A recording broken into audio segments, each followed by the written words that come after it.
Continuing from last lecture, we now need to turn our attention to evaluating arguments. So remember, arguments are assertions that are made that are defended with reasons, basically a series of propositions where premises work to prove a conclusion. And so when we think of evaluating deductive arguments, it's important that we know the ways in which deductive arguments can go wrong. And there's only two ways in which this is possible. Either the premises of the argument do not support the conclusion, so essentially our reasons don't lead us to believe our conclusion, or the premises that we use to defend the conclusion are false. And so look at this argument. If James walks out the door to this class, then he will be outside. James is outside, therefore James must have walked out the door to this class. The problem with this argument is that the premises do not lead me to deduce a conclusion that I can be certain about. If I believe premise 1, if James walks out the door to this class, then he will be outside, and I believe premise 2, that James is in fact outside, I can conclude more than just what my conclusion says. James must have walked out the door to this class. That could be false. Perhaps James tunneled out of the class, dug a big hole. Perhaps James crawled out the window or went through the ventilation system. In any account, it's not certain that I can get from my premises to my conclusion. And so the reasons for this argument do not support the conclusion. In this argument, we see a slightly different problem. Donald Trump is a highly popular president. If the president is highly popular, he's likely to be a good leader. Trump is likely to be a good leader. While the first and second premise do guarantee my conclusion, it's not quite clear that the second premise is necessarily true. I mean, what does it have to do with being a good leader that you're highly popular? Just because you're highly popular doesn't mean you're necessarily a good leader. And so in this argument, we see the problem of the truth and falsity of the second premise is what is hindering it. And so this brings us to one of our first and most important vocabulary words for this course, and that is validity. Validity is how we determine an argument's structure and is what we need to look to in order to determine whether or not the premises of an argument lead to its conclusion. So a valid argument is one in which the conclusion follows from the premises, whether the conclusion can be inferred from the premises.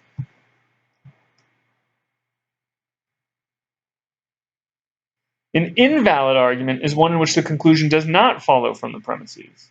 So when we're trying to determine whether or not an argument is valid or not, we need to ask ourselves, if the premises are true, and we're pretending that the premises are true, do we have to accept the conclusion?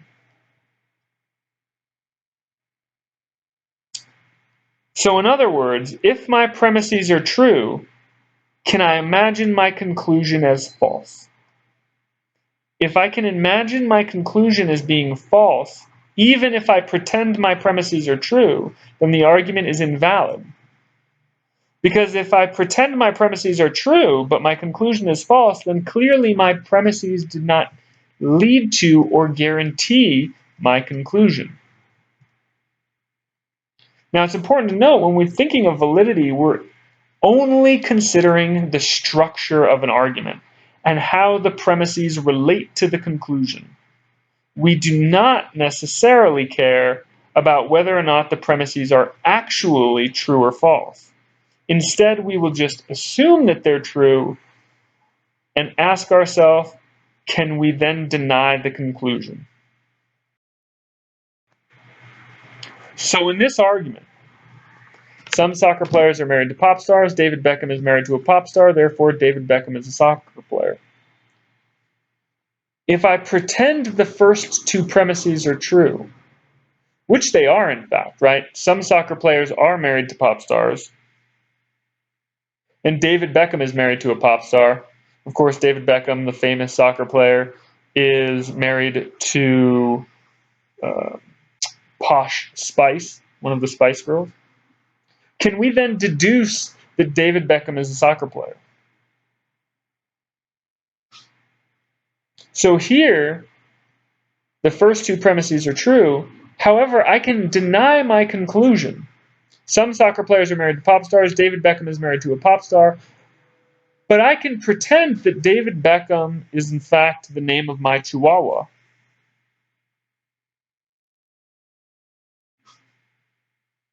And my Chihuahua is married to a pop star because the pop star that my Chihuahua is married to is one of those crazy pop stars.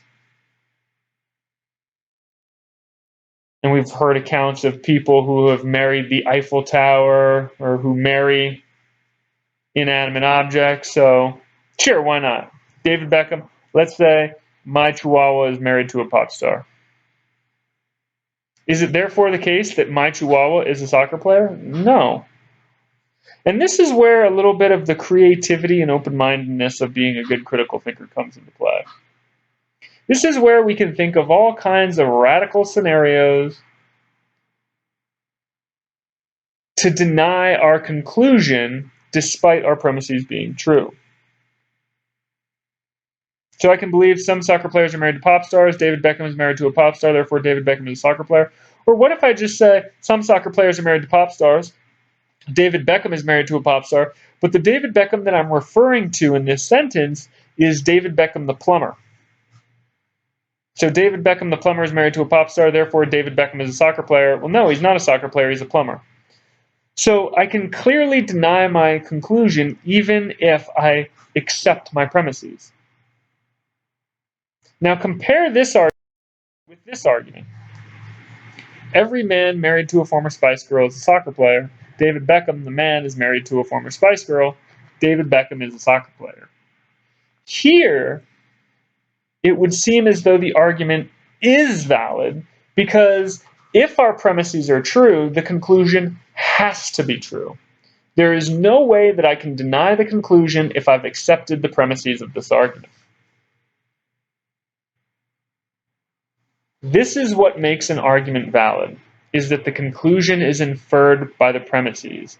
If my conclusion is guaranteed based on the truth of my premises, then the argument is valid. And here, this is the case. Every man married to a former Spice Girl is a soccer player. David Beckham, the man, is married to a former Spice Girl. And we've already said that every man married to a former Spice Girl is a soccer player. So we can then conclude that David Beckham has to be a soccer player. This argument is valid. Now, that doesn't mean that a valid argument is a good argument. It just means that a valid argument is an argument where the conclusion follows from the premises. The structure is good, but the argument as a whole might not necessarily be. Of course, we know in this argument the first premise is false, which is kind of what might be eating at us with this argument. But the structure is legit. And to drive this home, look at this. All lions understand Spanish. Some penguins are lion, therefore some penguins understand Spanish. Now, this argument is completely gibberish, and yet it is valid because the conclusion follows directly from the premises, meaning that if the premises are true, and we're only saying if they're true, we don't necessarily care if they are or not just yet. If they're true, the conclusion has to be true. And there is no logical way to deny the conclusion. It is logically impossible to deny the conclusion while accepting the premises of this argument.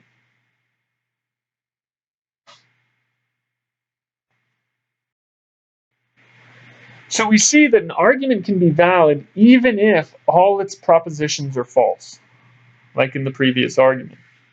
Or if one or all of its premises are false, but its conclusion is true, as in the example, the second example we looked at. Every man married to a former Spice Girl is a soccer player. David Beckham, the man, is married to a former Spice Girl, therefore David Beckham is a soccer player. An argument can be invalid even if all of the propositions are true, like in the first argument. Some soccer players are married to pop stars. David Beckham is married to a pop star, therefore David Beckham is a soccer player. All of those propositions were true, and yet the argument was still invalid. Now, an argument cannot be valid if all its premises are true and its conclusion is false. Because if the premises are true, then we should be able to deduce a true conclusion from the premises. But because the conclusion is false, our argument must be invalid. So when we're thinking of validity, don't get caught up necessarily with content. We're just talking about the relationship between the propositions, not in virtue of the content of those individual propositions. So validity is a matter of the argument's form or structure. That is it.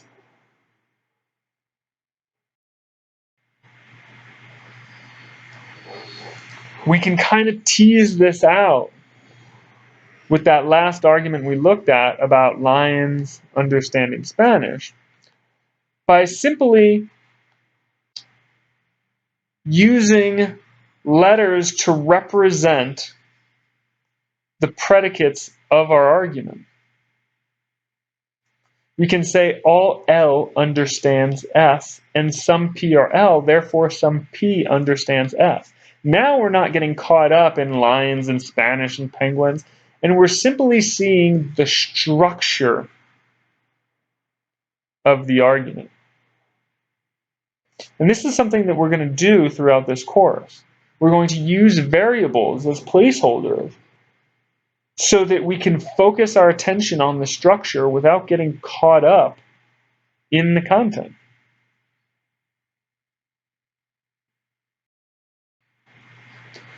Now, clearly, validity does not make an argument good or bad, and we need more criteria by which to judge an argument.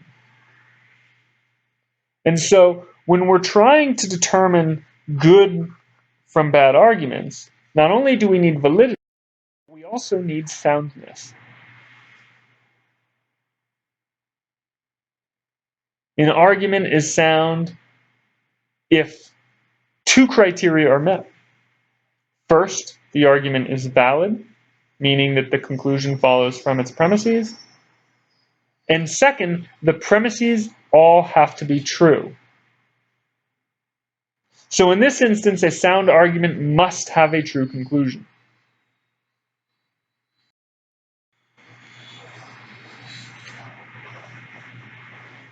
Looking at this argument, every man married to a former Spice Girl is a soccer player. David Beckham is married to a former Spice Girl. Therefore, David Beckham is a soccer player. When we're trying to determine the soundness, we need to ask ourselves, first and foremost, is the argument valid? And in this instance, the argument is valid. If every man married to a former Spice Girl is a soccer player and David Beckham is married to a former Spice Girl, then it follows that David Beckham is a soccer player.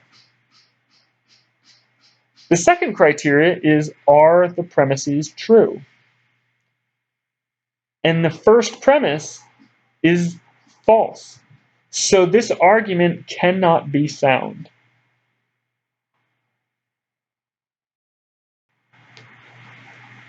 Now we look at this argument. Some soccer players are married to pop stars. David Beckham is married to a pop star. Therefore, David Beckham is a soccer player.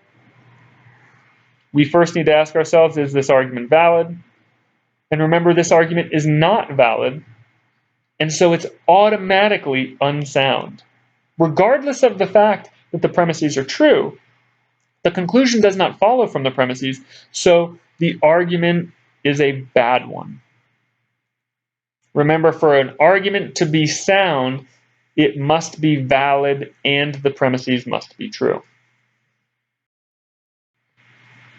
Here's an example of a good sound argument. All cats are mammals. Jessica is a cat. Therefore, Jessica is a mammal. I can deduce that Jessica is a mammal from the premises all cats are mammals and Jessica is a cat. And it's true that all cats are mammals, and the particular Jessica I am asserting to is in fact a cat. Therefore, it is the case that Jessica is a mammal. So when we're thinking of validity and soundness, it's important to note that sound arguments are a subset of valid arguments, meaning that all sound arguments are valid, but it may not be the case that all valid arguments are sound. Sometimes you will have valid arguments that are unsound, but you can never have a sound argument that's invalid.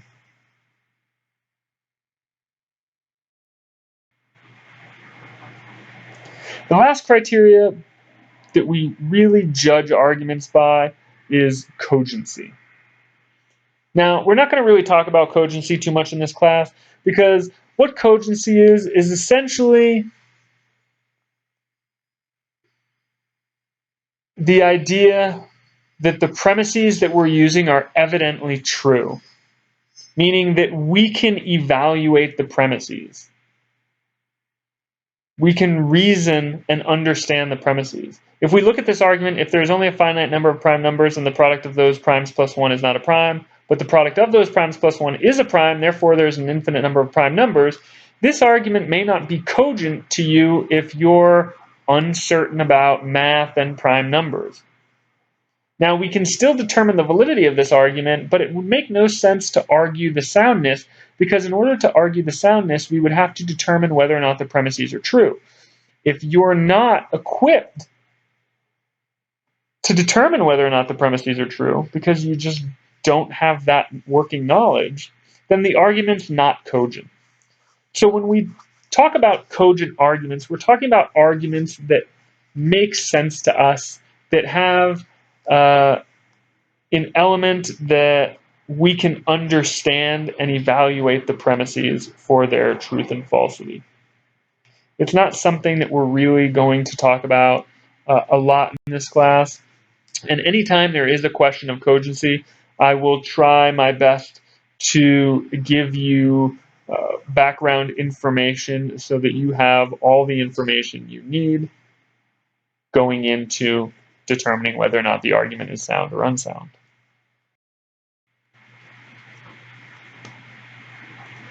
So cogency we can think of as being relative to the audience. Premises that are evidently true to one audience may not be evidently true to another. Cogency is a concept of rhetoric, more so than logic. This simply means don't argue if you can't determine the truth or falsity of your or your opponent's premises.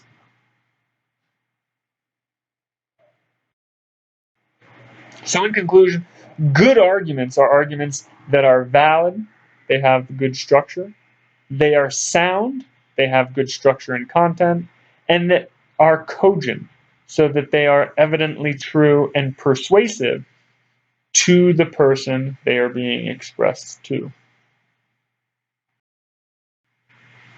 So here are a couple example questions. I have 3 in total. I want you to determine whether or not this argument is valid and sound. So you only have 3 options. It's either valid and sound, meaning that it's a good argument. It's invalid and unsound, bad argument. Or it's valid but unsound, meaning that it's got good structure, but the content's shaky and it's a bad argument as well. If you have a mullet, you are either very cool or very uncool. Michael has a mullet, Michael is not very cool. Therefore, Michael is very cool. If you'd like to work on this on your own, pause the video and try to think and determine whether or not the conclusion follows from its premises and whether or not all of the premises are true.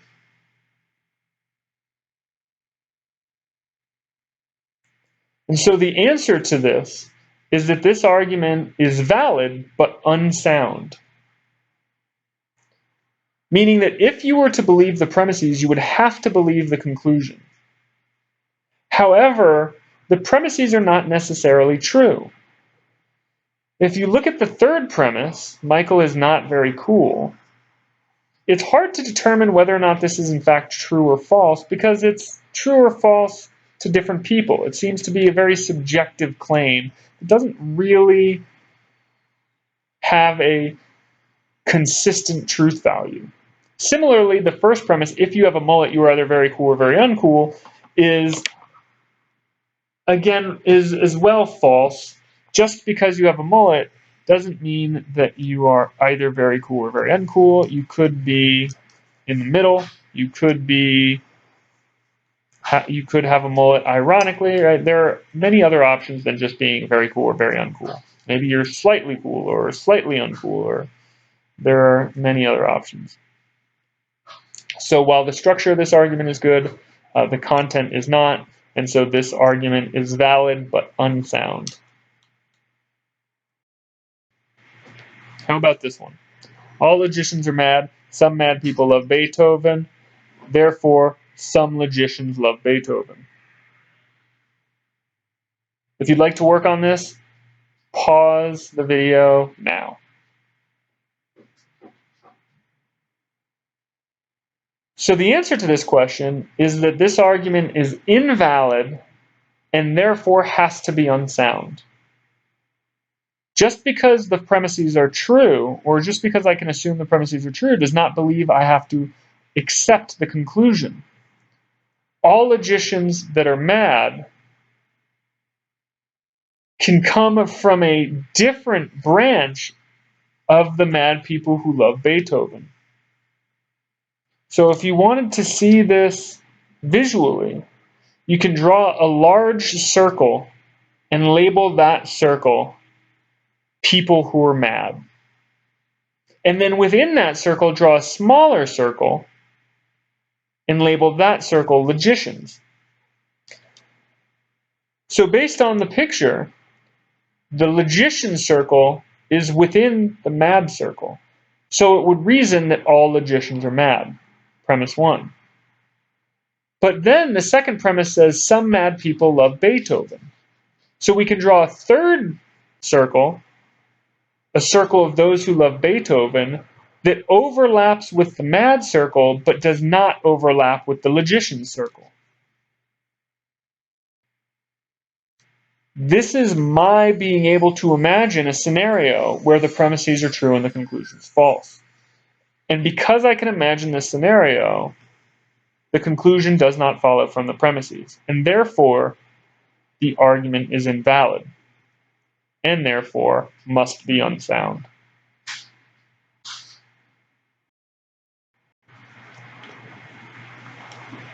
Lastly, if this glass of water is fresh and not contaminated, then it is drinkable. This glass of water is fresh and not contaminated, therefore this glass of water is not drinkable. If you'd like to work on this on your own, pause the video now. The answer to this question is that the argument is invalid and therefore unsound. Here we're saying if this glass of water is fresh and not contaminated, then it's drinkable. And then we're saying this glass of water is not fresh, therefore this glass of water is not drinkable. However, just because I assert the first two premises does not mean I need to accept the third. And I can do this with a simple imaginary scenario where I fill up a glass of water before I go to bed. And then when I wake up, I have a scenario where I can say that if the glass of water is fresh and contaminated, if the glass of water is fresh and not contaminated, then it is drinkable. Of course it's drinkable, right? Because it's fresh and not contaminated. And then I can point to this glass that's been sitting out all night and say, well, it's not fresh. Does that mean that my glass of water is not drinkable? Well, of course not. I always drink water when I wake up. And so it's important to note that in the first premise, it's just giving us one of perhaps many criteria for what it means for water to be drinkable. The first proposition is saying that if it's fresh and not contaminated, then it's drinkable. But we also know that water that's not fresh and is contaminated is also sometimes drinkable. And so the first two premises in this argument do not guarantee our conclusion. And so when we're looking at these arguments, when we're thinking about any arguments, it's important that we're asking ourselves, based on the reasons, based on the premises, is my conclusion guaranteed? And if it's not, then I automatically have a bad argument on my hands. And if it is guaranteed, is it in fact the case that those premises are all true? Because if they're not, then again, we have a bad argument on our hands. And so what I'd like you to do is just think about arguments that you have with yourself. Think about things that you believe about the world and why you believe those things. Ask yourself, based on my reasons, is my conclusion guaranteed? And if it's not, then there's some work to be done.